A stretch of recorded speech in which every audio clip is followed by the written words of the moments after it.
Salutations. Dumelang, sanibonani. Ninjani bakwethu.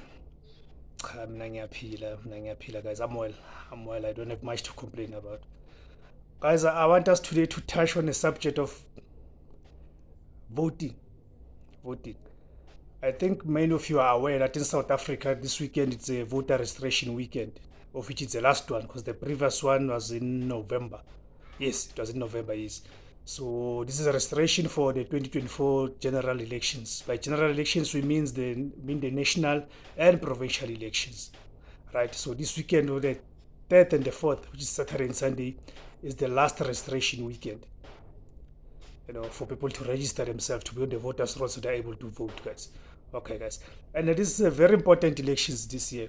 Very important elections because this year marks 30th anniversary of the democracy. Yeah, okay, it's fine. We can define it as that is the democracy or the 1994 breakthrough. So this year marks 30 years.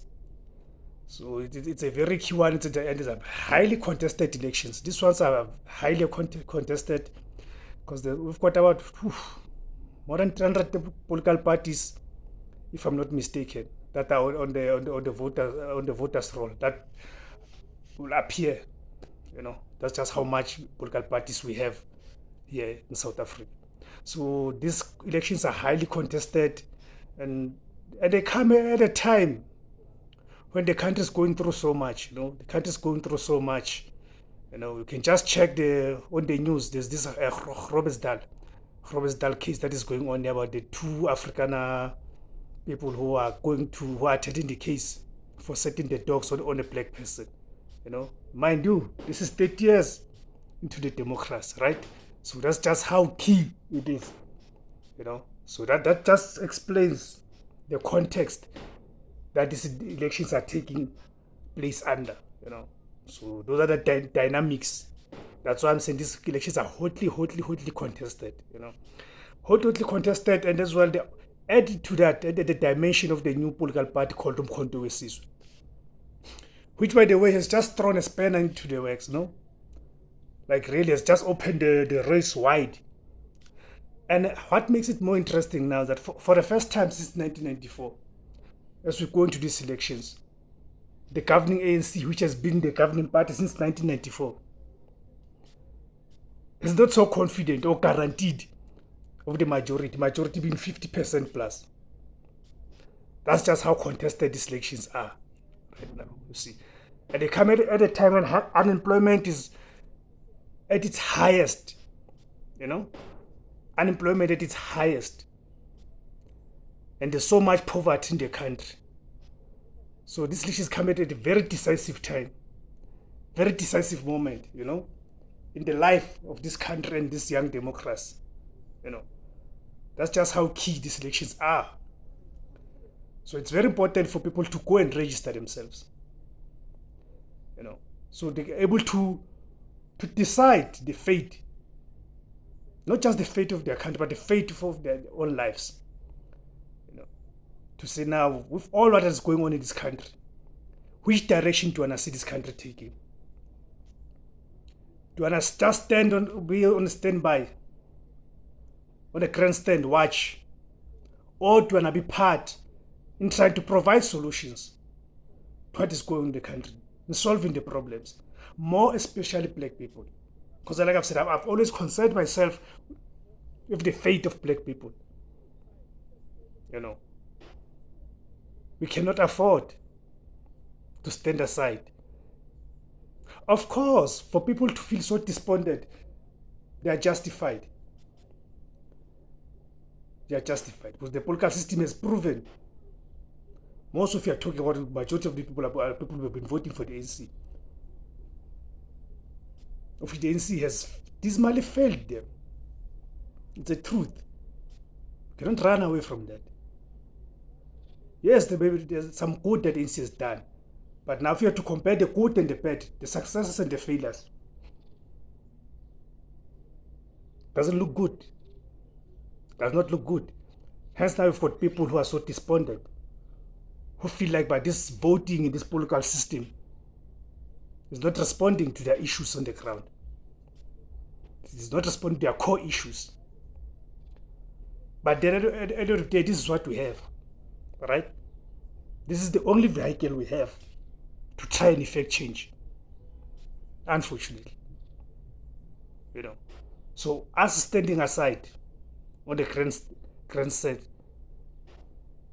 sitting there on the grandstands, watching his action unfolds, is that going to help us? Or is it just going to make the situation deteriorate further? Those are questions we need to ask ourselves. Hence, I'm one of those about guys, it's key. Let's go and vote. Let's go and register to vote. You see. So once you've registered to vote, now you can begin to go through, say, okay, of all these 300 political parties that we have, who talks to our issues? Who's speaking to our issues? Who's speaking to our aspirations as Black African people? Because there's no point of us now talking about these political parties once we are not registered. Let's register. Then we go through whatever the manifesto and whatever, then we must now begin to go through about who's talking to our issues, who's talking to our aspirations as Black people. Number one is the issue of land. Any other issue must subordinate to the land issue, the land question. But who are the people who are credible enough? Because what we have realized is that the land question has become a political football, where it's just being used by those who want to attract votes, but they actually don't mean it. So we must go through all of them.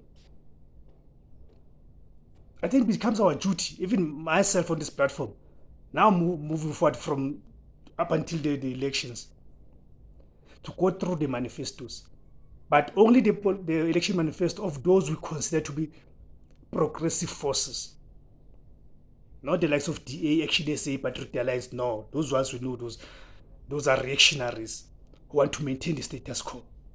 It's a reality, it's a fact.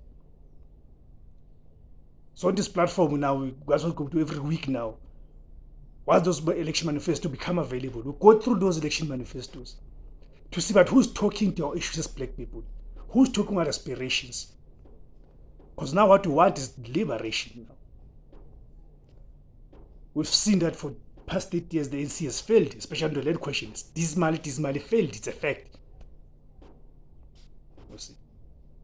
So it's very important, guys. Let's go and register. So then after registering, then we can start having conversations. That's about who's standing on our side. Of all these political parties, which one is a correct vehicle? Despite whatever limitations they may have and the weaknesses. Because there'll always be limitations and weaknesses. But the first step is registering, be there on a voter's roll. So we are able to exercise that right of voting. We need political power. Just as the apartheid did, it used state political power and state power to uplift the life of the Afrikaners. Why can't we do the same as Africans? There's no point of us complaining about unemployment, poverty, but we don't want to be part of the action. Let us all make our contributions. Let us all make the meaningful contributions towards changing the situation. Because the fact that there's no Messiah will fall from heaven and come and solve our problems. That's a hard reality that we're confronted with. So please, guys, tomorrow is Saturday the 3rd and Sunday the 4th. Please go and register. Please go and check yourself if you've registered previously. Go and check if you still appear. So then from there you can begin now to talk about, but of these political parties, which one is the correct vehicle, which talk to our aspirations as Black people. Thank you very much, guys, for tuning in. Thank you very much, guys, for watching this video. Please, those who have not yet subscribed, please, at the bottom of the video, there's a subscribe option. Please do subscribe. Click on it to subscribe. So each time I release a video, then you are able to watch it. You are able to engage. The engagements are welcome, guys, on the comment section. Let's engage. Those who have already subscribed, please, thank you very much, guys. Please spread the message. Please share this video beyond Twitter, Facebook, WhatsApp, whatever social media platform that you are using. Please share on it, guys. Please share the video. Makanye.